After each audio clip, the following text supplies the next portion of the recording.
Olá, pessoas, sejam bem-vindas. Eu sou Rebeca Simões e este é o podcast do Mucambo, uma produção do Instituto Mucambo. Convido vocês a participarem deste espaço colaborativo que busca transformar as cidades em territórios educativos e impulsionar a construção de uma sociedade economicamente viável e socialmente justa. Vem com a gente construir um outro mundo possível. Nosso convidado é Adriano Sobral, fotógrafo e gestor de ONG. Quem é Adriano Sobral? Olá, Rebeca Simões, tudo bem? Eu sou um fotógrafo daqui do Recife, que atuo tanto no segmento comercial, como também no segmento autoral. Eu desenvolvo algumas oficinas para adolescentes, para crianças nas periferias do Recife, Olinda, Jaboatão, mas eu tenho também algo voltado para a terceira idade. No meu trabalho autoral, tenho pesquisas incessantes sobre os folguedos e brincantes populares, há quase 20 anos. Recentemente, desde 2021 até o atual momento, eu venho atuando como filmmaker de alguns documentários. Também na produção de videoclipes de artistas e bandas musicais.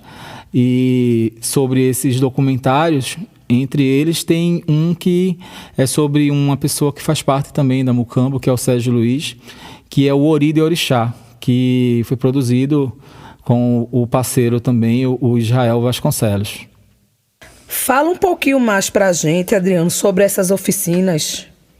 Então, ao longo desses anos, após participar de inúmeros cursos, tanto em Pernambuco como em São Paulo, eu senti a necessidade de repassar um pouco do conhecimento adquirido, não do formato técnico, mas no qual o público não iria ter paciência também, né?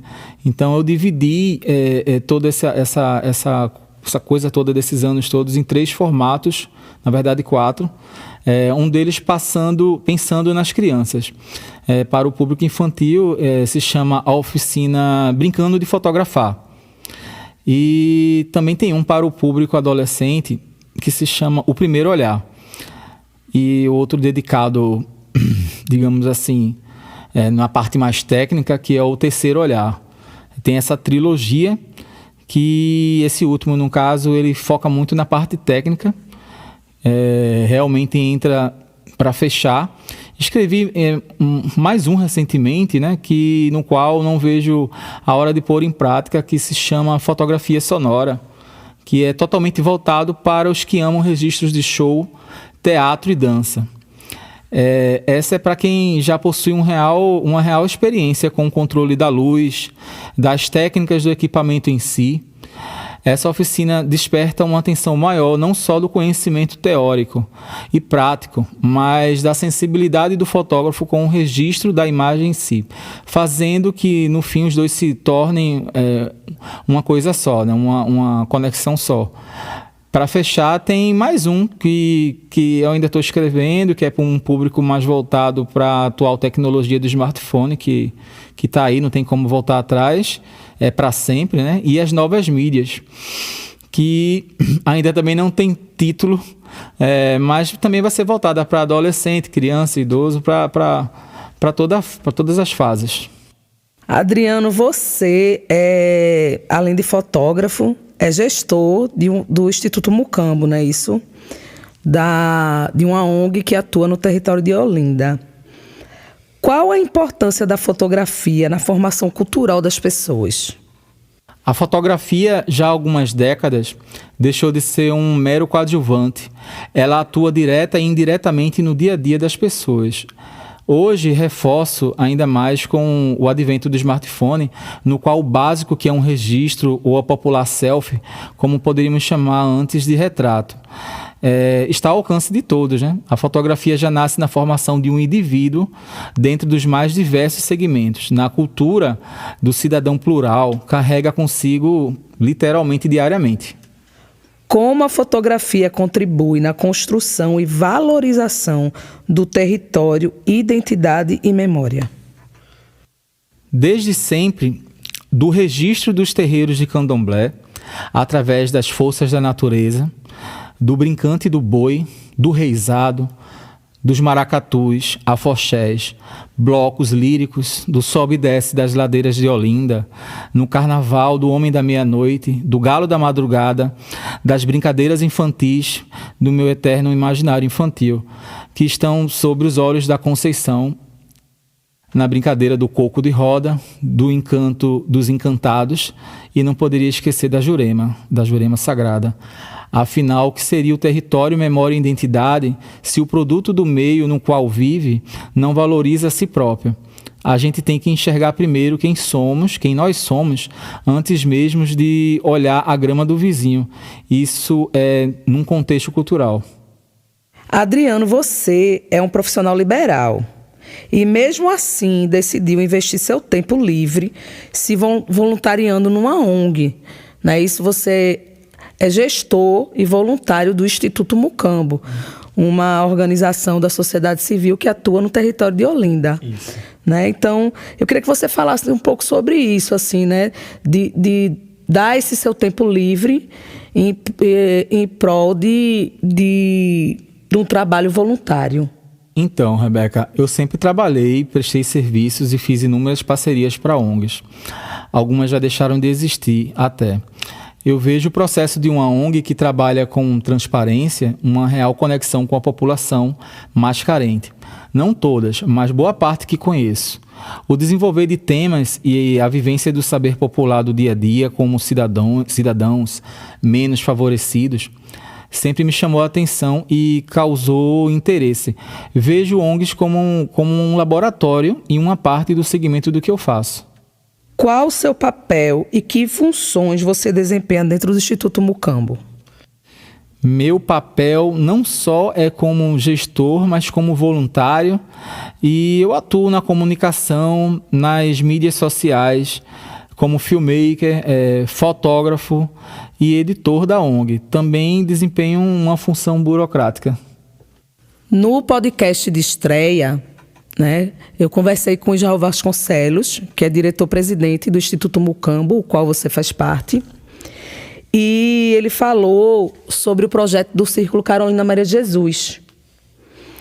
E pensando aqui no contexto que Carolina vivia, né, que ela vivia numa ocupação de barracos de papelão, moradias muito precárias, eu queria que a gente refletisse aqui um pouquinho como é que pessoas que vivem em lugares não tão perfeitos, não, né? Porque a imagem, o Instagram, por exemplo, o Instagram é coisa bonita, perfeito para as redes sociais. Bonito, né? Tem que ser legal, tem que ser divertido. Então, essas pessoas que vivem, né, em lugares de habitações precárias, que não tem saneamento como básico. Como elas podem aceitar as imagens dela? Como é que elas podem ou desenvolver o sentimento de pertencimento, né, de dizer assim, poxa, será que aqui nesse lugar eu posso fazer uma foto, uma imagem instagramável, né? Ou até levar aquela reflexão, poxa, eu quero que aqui meu bairro, minha rua, né, precisa ser melhorado, vamos melhorar isso aqui, né? Porque não está legal. Como é que você vê, assim, enquanto fotógrafo, seu olhar nessa questão, assim, de também não querer romantizar, sabe, a pobreza, sabe? Mas da fotografia ser um movimento de transformação, sabe? De mudança. Não sei se você me entende. Entendeu? Entendi.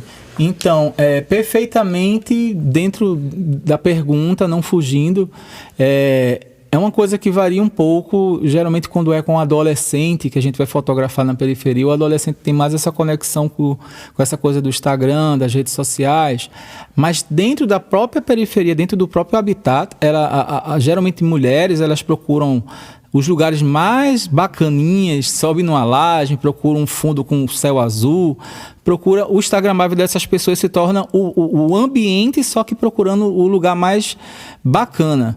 Vamos dizer assim, isso acontece mais com adolescente, mas mesmo assim, após fazer o registro, eu sempre pergunto, olha, ok, tá tudo ok, a gente vai usar essa. Questão também de respeitar a imagem da pessoa que vive naquele ambiente e ela vê que, ao mesmo tempo, ela está se reconhecendo, né? Ela sabe que mora ali, não tem bronca nenhuma, não está mentindo, não está fakeando nada. E nas próprias redes sociais dessas pessoas, geralmente é normal elas já usarem um celular para fazer selfies de onde moram. E com as pessoas que geralmente são mais adultas e idosas, é zero problema. Essas pessoas elas não ligam, não tem bronca nenhuma, pelo contrário. Elas acham até as fotografias mais artísticas quando a gente faz no ambiente em que elas moram e elas não tem aquela coisa de fakear ou não querer mostrar. Não tem isso, pelo contrário, nunca tive nenhum problema com isso. Pode ser em Ouro Preto, né, aqui em Olinda, como pode ser também em outras periferias, como a Várzea, que eu já morei na Várzea há 8 anos, pode ser também no bairro do Ibura, em qualquer lugar que eu vá fotografar. Não tem isso, as pessoas elas se reconhecem onde elas vivem, elas moram, é o ambiente delas, nunca tive nenhum problema.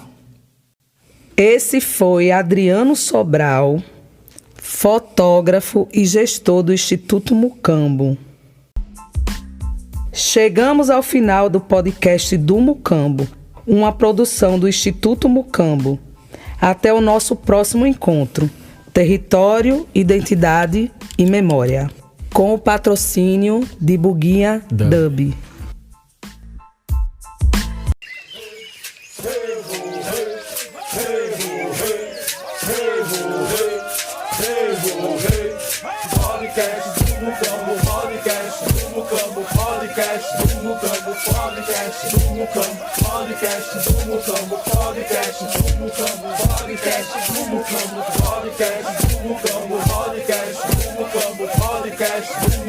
Podcast do Mucambo.